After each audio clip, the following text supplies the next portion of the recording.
Thank you. Senator Hassan. Well, thank you, Mr. Chair. Congratulations on your nomination, sir, and thank you for your willingness to serve. And I appreciate the time you took with me in my office yesterday and the time we had to talk about your priorities at Treasury if you are confirmed. And I just want to follow up on a couple of those issues. So I'll start with the question I'm asking every nominee. If directed by the President of the United States to take action that would break the law, would you follow the law or follow the President's directive? Thank you, Senator. I enjoyed talking with you yesterday, and I will follow the law. Thank you. Dr. Faulkender, if the President instructed you to force the IRS to provide the White House with the personal financial information of his political opponents, would you comply? Senator, as we discussed, I would consult with our general counsel to understand what the law is, and I would follow the law. Thank you, because just a reminder to folks, President Nixon's White House counsel once complained in an internal memo that we have been unable to obtain information in the possession of the IRS regarding our political enemies. And it was wrong then for President Nixon's White House to attempt to do that, and it would be wrong now. And I appreciate your answer. Dr. Elon Musk has attempted to gain total access to the private personal data of American citizens that's stored at the IRS. Is there any private personal information at the IRS that you believe Elon Musk should not have access to? Senator, it's not my understanding that Elon Musk has any access to IRS. We have two people who have gone through standard onboarding at the IRS. One is detailed from OPM, one is a Treasury employee. They have received the same onboarding ethics and legal training and the same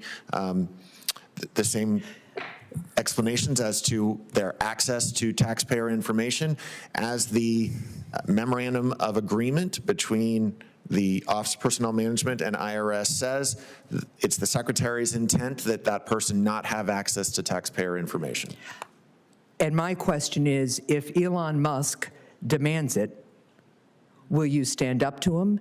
Do you think there is personal information at the IRS, understanding that the people who are working there now have gone through ethics training and the like, but Elon Musk has his habit of tweeting and all of a sudden getting what he demands by tweet from this administration? Senator, only people authorized to access IRS information will be given access to IRS information. Thank you. Earlier this year, Elon Musk gained access to the Treasury Department system that processes all federal payments, giving Elon Musk the ability to personally block any payment by the federal government. A federal district court judge has temporarily blocked his illegal access. If this court order were lifted, would you allow Elon Musk access to Treasury's payment system?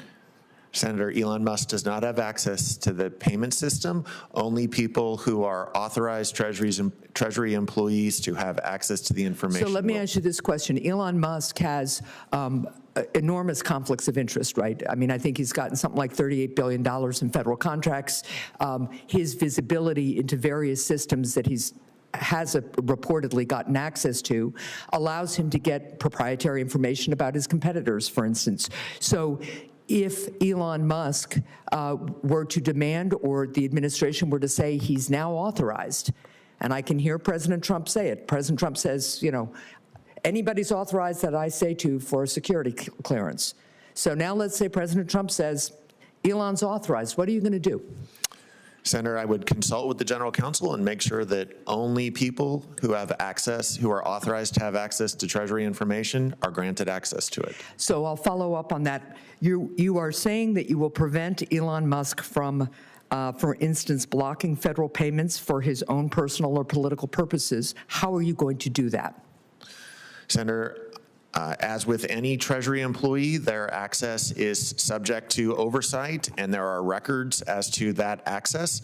And it's my understanding that there are disciplinary activities that we can take if those procedures are violated. Right, but what happens to Elon Musk if he violates them?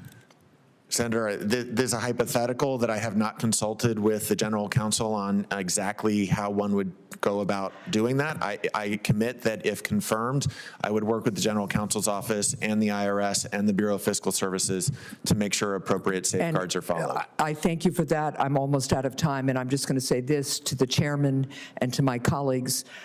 my questions for nominees have now changed considerably, because what I am looking for, and there have been some encouraging answers from this witness, are people with the character and the belief in the rule of law who will stand up to an administration that seems to be very willing to ignore the rule of law, and that's putting it mildly.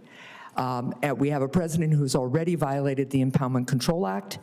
Elon Musk has been his prime agent in doing that. And what is most important to me and the American people is that if we can't get Elon Musk to come to this committee or come to Government Oversight Committee or come to the Help Committee, we've been asking for him to come so we can understand what he is doing, because he is effectively running the executive branch for the entire United States of America. We are looking for people who will not be bowled over by the fact that Elon Musk is the richest and apparently most powerful man in the world. Thank you. Thank you. Senator Cortez Masto. Thank you. Mr.